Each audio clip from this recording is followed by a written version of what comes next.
سال کی ابتدا ہونے والی ہے اور آج مسلمان سال کی ابتدا پر خوشیاں منانے کی کوشش کرتا ہے۔ آج ہم دیکھتے ہیں کہ اس بارے میں ہمارے نبی صلی اللہ علیہ وسلم کی تعلیمات، صحابہ کرام صلی اللہ علیہ اجمعین کی تعلیمات کیا ہیں۔ تو ذرا توجہ سے سنیے۔ اللہ کے پیارے پیغمبر صلی اللہ علیہ وسلم ارشاد فرماتے ہیں کہ ہر روز جب سورج طلوع ہوتا ہے تو وہ یہ کہتا ہے من استطاع ان يعمل خيرا فليعمله فإني غير مكرر عليكم ابدا، کہ آج جتنی تمہیں طاقت ہے نیکی کرنے کی نیکی کر لو، اس کے بعد میں کبھی بھی تمہارے پاس لوٹ کر نہیں آؤں گا۔ اور حضرت ابوبکر صدیق رضی اللہ تعالی عنہ تو یہ فرمایا کرتے تھے کہ انسان کو تو اپنی عمر کے اس دن پر آنسو بہانا چاہیے جو دن اس کا نیکی کے بغیر گزر جائے۔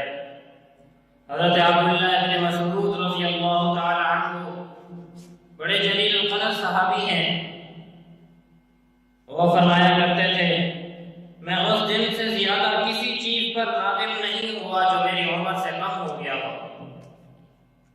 اب آپ اندازہ لگائیے کہ ایسے جلیل القدر صحابی جب یہ بات ارشاد فرمائیں کہ میری زندگی کا ایک دن جو کم ہوا ہے، جو گزر چکا ہے، میں اس پر سب سے زیادہ نادم ہوں۔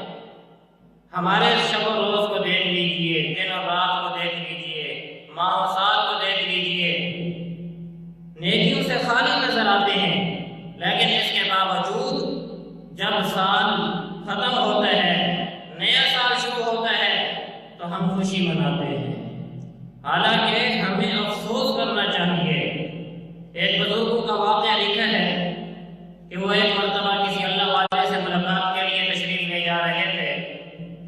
راستے میں آرام کرنے کے لیے انہوں نے ایک جگہ پر ایک درخت کے سائے میں آرام کیا تو درخت کے اوپر دو چڑیاں بیٹھی ہوئی تھیں۔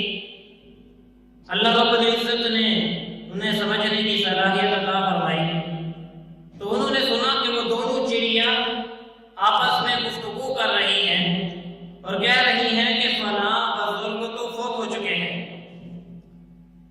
اب یہ جو آدمی ان سے ملاقات کے لیے جا رہا تھا کہنے لگا کہ بڑا حیران ہوا کہ میں تو اس کی ملاقات کے لیے جا رہا تھا اور یہ چڑیاں آپس میں گفتگو کر رہی ہیں کہ وہ فوت ہو چکے ہیں۔ تو کہنے لگے کہ چلیں ملاقات نہ صحیح، ان کے ورثاء سے تعزیت ہی کر لوں گا۔ چل دیے۔ جب وہاں پر پہنچے تو کیا دیکھتے ہیں کہ بزرگ وہ اللہ والے زندہ ہیں، ٹھیک ٹھاک ہیں، صحیح سالم ہیں۔ بڑے حیران ہوئے۔ ان کو حیرانگی کی حالت میں دیکھ کر ان اللہ والوں نے پوچھا کہ آپ کس بات پر حیران ہو رہے ہیں؟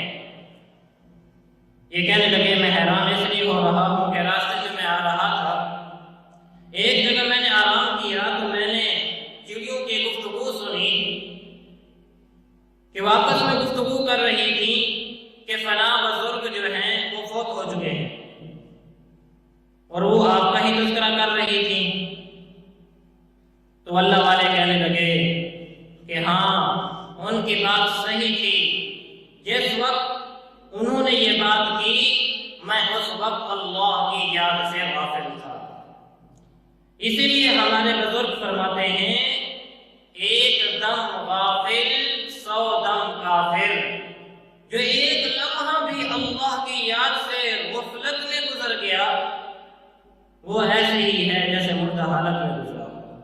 اور ہمارے آج شب روز سارے غفلت میں گزرتے ہیں، ہم اپنے وقتوں کو ضائع کرتے ہیں۔ کس طرح وقتوں کو ضائع کرتے ہیں؟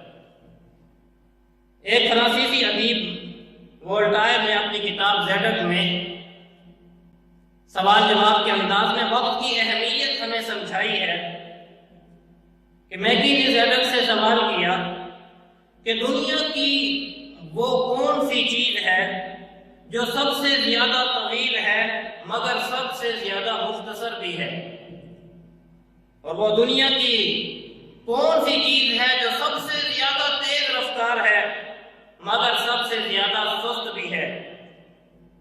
اور وہ دنیا کی کون سی چیز ہے جو سب سے زیادہ تقسیم ہونے والی ہے؟ اور وہ دنیا کی کون سی چیز ہے جو سب سے زیادہ نظر انداز کرنے والی ہے مگر سب سے زیادہ افسوس بھی اسی پر کیا جاتا ہے؟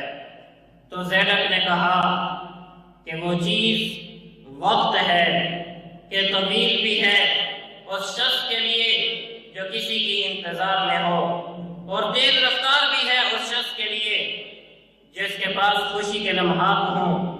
تو آج اللہ رب العزت نے ہمیں وقت دیا ہے، ہم اپنے اس وقت کو قیمتی بنا لیں۔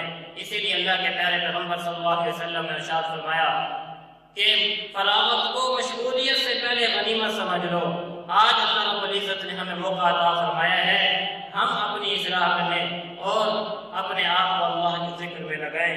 کسی شاعر نے کیا خوب کہا ہے، ہو رہی ہے عمر مثل برف کم، چپکے چپکے رفتہ رفتہ دم بدم۔